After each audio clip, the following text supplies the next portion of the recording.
Item ಯಾವುದೇ ಇರಲಿ try ಮಾಡಿ ಆಚಿ ಚಿಕನ್ ಮಸಾಲಾ. ರವಿಶಂಕರ್ ಗುರೂಜಿ ವಿರುದ್ಧದ ಭೂ ಕಬಳಿಕೆ ಪ್ರಕರಣ ರದ್ದಾಗಿದೆ. ಹೈಕೋರ್ಟ್ ಕೊಟ್ಟಿರುವಂತಹ ಮಹತ್ವದ ತೀರ್ಪಿದು. ಈ ಪ್ರಕರಣಕ್ಕೆ ಸಂಬಂಧಪಟ್ಟಂತೆ ತೀರ್ಪನ್ನು ಕೊಟ್ಟಿರುವಂತಹ ಹೈಕೋರ್ಟ್ ಕೆಲವೊಂದು ವಿಚಾರಗಳನ್ನು ಸ್ಪಷ್ಟಪಡಿಸಿದೆ. ಹೌದು, ದೂರಿನಲ್ಲಿ ಅರ್ಜಿದಾರರ ವಿರುದ್ಧ ಯಾವ ಸ್ಪಷ್ಟ ಆರೋಪಗಳಿಲ್ಲ ಅಂತ ಹೈಕೋರ್ಟ್ ಹೇಳಿದೆ. ಆರ್ಟ್ ಆಫ್ ಲಿವಿಂಗ್ನ ರವಿಶಂಕರ್ ಗುರೂಜಿ ವಿರುದ್ಧದ ಭೂ ಕಬಳಿಕೆ ಪ್ರಕರಣಕ್ಕೆ ಸಂಬಂಧಪಟ್ಟಂತೆ ಮಹತ್ವದ ಆದೇಶ ಹೈಕೋರ್ಟ್ನಿಂದ ಲಭ್ಯವಾಗಿದೆ.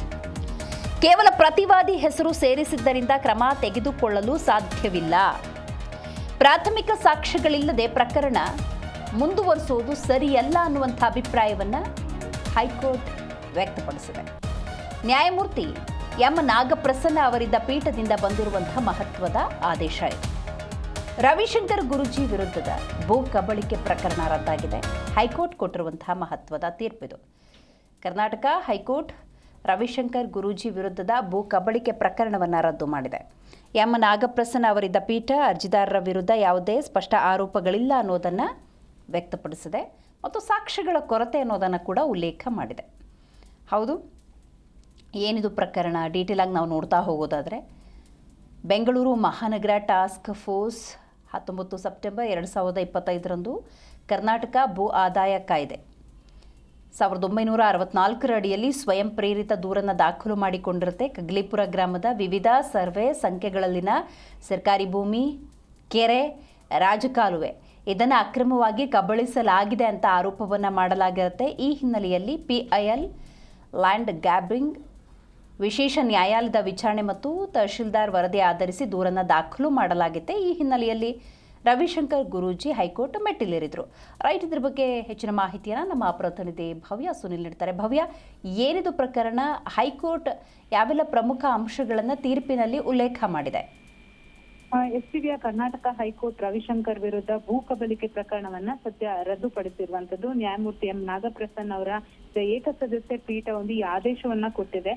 ಪ್ರಮುಖವಾಗಿ ಇವರ ವಿರುದ್ಧ ಭೂ ಕಬಳಿಕೆ ಪ್ರಕರಣ ಇದ್ದಿದ್ದು, ಸೊ ರವಿಶಂಕರ್ ವಿರುದ್ಧ ಯಾವುದೇ ಸ್ಪಷ್ಟ ಆರೋಪಗಳಿಲ್ಲದ ಕಾರಣ ಕಾನೂನು ಪ್ರಕ್ರಿಯೆ ದುರುಪಯೋಗವಾಗುತ್ತದೆ ಎಂದು ತಿಳಿಸಿ ಈಗ ಬೆಂಗಳೂರು ಮಹಾನಗರ ಟಾಸ್ಕ್ ಫೋರ್ಸ್ ದಾಖಲಿಸಿದ ಪ್ರಕರಣ ಇದು. ಸೊ ಪ್ರಮುಖವಾಗಿ ಬೆಂಗಳೂರು ಮಹಾನಗರ ಟಾಸ್ಕ್ ಫೋರ್ಸ್ ಏನಿದೆ 19 ಸೆಪ್ಟೆಂಬರ್ 2025ರಂದು ಕರ್ನಾಟಕ ಭೂ ಆದಾಯ ಕಾಯ್ದೆ 1964ರ ಅಡಿಯಲ್ಲಿ ಸ್ವಯಂ ಪ್ರೇರಿತ ಒಂದು ದೂರನ್ನ ಕೂಡ ದಾಖಲಿಸಿತ್ತು. ಸೊ ಇದು ಕಗ್ಗಳಿಪುರ ಗ್ರಾಮದ ವಿವಿಧ ಸರ್ವೆ ಸಂಖ್ಯೆಗಳಲ್ಲಿ ಸರ್ಕಾರಿ ಭೂಮಿ ಆಗಿರ್ಬೋದು, ಕೆರೆ ಮತ್ತು ರಾಜಕಾಲುವೆ ಅಕ್ರಮವಾಗಿ ಕಬಳಿಸಲಾಗಿದೆ ಎಂದು ಆರೋಪವನ್ನು ಕೂಡ ಮಾಡಲಾಗಿತ್ತು. ಸೊ ಈ ಹಿನ್ನೆಲೆ PIL ಆಗಿನೇ ಲ್ಯಾಂಡ್ ಗ್ಯಾಬ್ರಿಂಗ್ ವಿಶೇಷ ನ್ಯಾಯಾಲಯದ ವಿಚಾರಣೆ ಮತ್ತೆ ತಹಶೀಲ್ದಾರಿ ವರದಿಯನ್ನ ಕೂಡ ಆಧರಿಸಿ ದೂರನ್ನ ಕೂಡ ಕೊಡಲಾಗಿತ್ತು. ಸದ್ಯ ನ್ಯಾಯಾಲಯ ಈ ರೀತಿಯಾದಂತಹ ಒಂದು ತೀರ್ಪನ್ನ ಕೊಟ್ಟಿದೆ. ಅಂದ್ರೆ ಯಾವುದೇ ರೀತಿಯಾದಂತಹ ದಾಖಲೆಗಳಿಲ್ಲ, ಪ್ರಕರಣ ಪರಿಶೀಲಿಸಿ ಈ ಒಂದು ತೀರ್ಪನ್ನ ಕೊಟ್ಟಿರುವಂತದ್ದು. ಹೀಗಾಗಿ ಕೇವಲ ಪ್ರತಿವಾದಿಯಾಗಿ ಹೆಸರು ಸೇರಿಸಿರೋದನ್ನ ಆಧಾರವಾಗಿಟ್ಕೊಂಡು ಕ್ರಮ ಕೈಗೊಳ್ಳಲು ಸಾಧ್ಯವಿಲ್ಲ ಅಂತ ಅಭಿಪ್ರಾಯ ಪಟ್ಟಿರುವಂತದ್ದು. ಸೊ ಹೀಗಾಗಿ ಪಿಟಿಷನರ್ ಮುಂದೆ ಸುಪ್ರೀಂ ಕೋರ್ಟ್ ಹೋಗುವ ಸಾಧ್ಯತೆ ಕೂಡ ಇದೆ.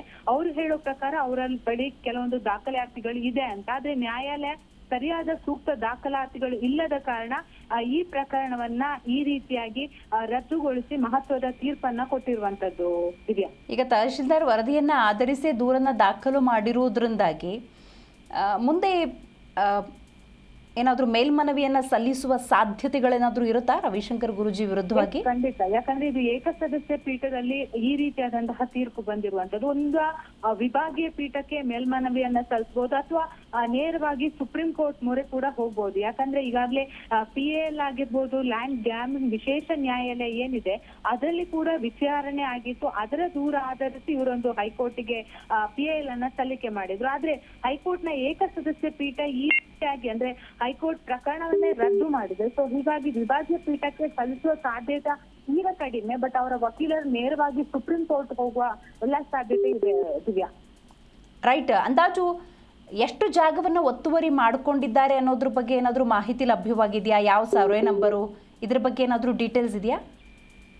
ಎಸ್, ಅಂದ್ರೆ ಕಬ್ಬಳಿಪುರ ಗ್ರಾಮದ ವಿವಿಧ ಸರ್ವೆ ಅನ್ನೋದು ಮಾತ್ರ ನಮ್ಗೆ ಮಾಹಿತಿ ಬಂದಿರುವಂತದ್ದು. ಯಾಕಂದ್ರೆ ಇನ್ನು ಕೂಡ ಪಿಟಿಷನ್ ಕಾಪಿಯಲ್ಲಿ ಏನೆಲ್ಲ ಮೆನ್ಷನ್ ಮಾಡಿದ್ದಾರೆ ಅನ್ನೋದನ್ನ ನೋಡ್ಬೇಕಾಗುತ್ತೆ. ಯಾಕಂದ್ರೆ ಈ ರೀತಿಯಾದಂತಹ ತೀರ್ಪು ಇವತ್ತು ಬಂದಿರೋ ಕಾರಣಕ್ಕಾಗಿ ಅವರು ಪಿಟಿಷನ್ ಕಾಪಿಯಲ್ಲಿ ಏನೆಲ್ಲ ಮೆನ್ಷನ್ ಮಾಡಿದ್ದಾರೆ ಅಂದ್ರೆ ಟಾಸ್ಕ್ ಫೋರ್ಸ್ 19ನೇ ಸೆಪ್ಟೆಂಬರ್ 2025ರಂದು ಕರ್ನಾಟಕ ಭೂ ಆದಾಯ ಕಾಯ್ದೆ ಏನಿದೆ 1964 ಅಡಿ, ಇದರ ಅಡಿಯಲ್ಲಿ ಈ ಒಂದು ದೂರನ್ನ ದಾಖಲಿಸಿದ್ದಾರೆ. ಇದರಲ್ಲಿ ಕಗ್ಗಲಿಪುರ ಗ್ರಾಮದ ಬಳಿ ಇರುವಂತಹ ಕೆರೆ ಭೂಮಿ ಆಗಿರ್ಬೋದು, ಸರ್ಕಾರಿ ಭೂಮಿ ಆಗಿರ್ಬೋದು, ಹಾಗೇನೆ ರಾಜಕಾಲುವೆಯನ್ನ ಅಕ್ರಮವಾಗಿ ಕಬಳಿಸಲಾಗಿದೆ ಅಂತ ಹೇಳಲಾಗಿದೆ. ಆದ್ರೆ ಎಷ್ಟು ಸರ್ವೆ ಅನ್ನೋದು ಅಧಿಕೃತವಾಗಿ ಇನ್ನೂ ಮಾಹಿತಿ ಇಲ್ಲ. ಬಟ್ ಯಾಕಂದ್ರೆ ತಹಶೀಲ್ದಾರರು ಕೂಡ ಇದರ ಬಗ್ಗೆ ತನಿಖೆಯನ್ನ ನಡೆಸಿದ್ದಾರೆ ಅನ್ನೋದು ಮೆನ್ಷನ್ ಮಾಡಿದ್ದಾರೆ. ಈ ಕಾರಣಕ್ಕಾಗಿ ಯಾಕಂದ್ರೆ ಎಲ್ಲೋ ಒಂದ್ ಕಡೆ ಸರ್ವೆಯನ್ನೆಲ್ಲ ಮೆನ್ಷನ್ ಮಾಡದ ಕಾರಣಕ್ಕಾಗಿ ಹೈಕೋರ್ಟ್ ರದ್ದು ಮಾಡಿತಾ ಅನ್ನೋದು ಕೂಡ ಇಲ್ಲಿ ಇರುವಂತದ್ದು. ಸೊ ಇದನ್ನೆಲ್ಲ ನೋಡ್ಕೊಂಡು ಇವರು ಏನು ದೂರುದಾರರಿದ್ದಾರೆ ಮತ್ತೆ PIL ಸಲ್ಲಿಕೆ ಮಾಡುವ ಸಾಧ್ಯತೆ ಇದೆ. ದಿವ್ಯಾ, ಥ್ಯಾಂಕ್ ಯು ನಿಮ್ಮೆಲ್ಲ ಮಾಹಿತಿಗಾಗಿ ಭವ್ಯ. ಒಟ್ಟಾರೆ ಈ ಪ್ರಕರಣವನ್ನು ನಾವು ನೋಡ್ತಾ ಹೋಗೋದಾದರೆ ಬೆಂಗಳೂರು ದಕ್ಷಿಣ ತಾಲೂಕಿನ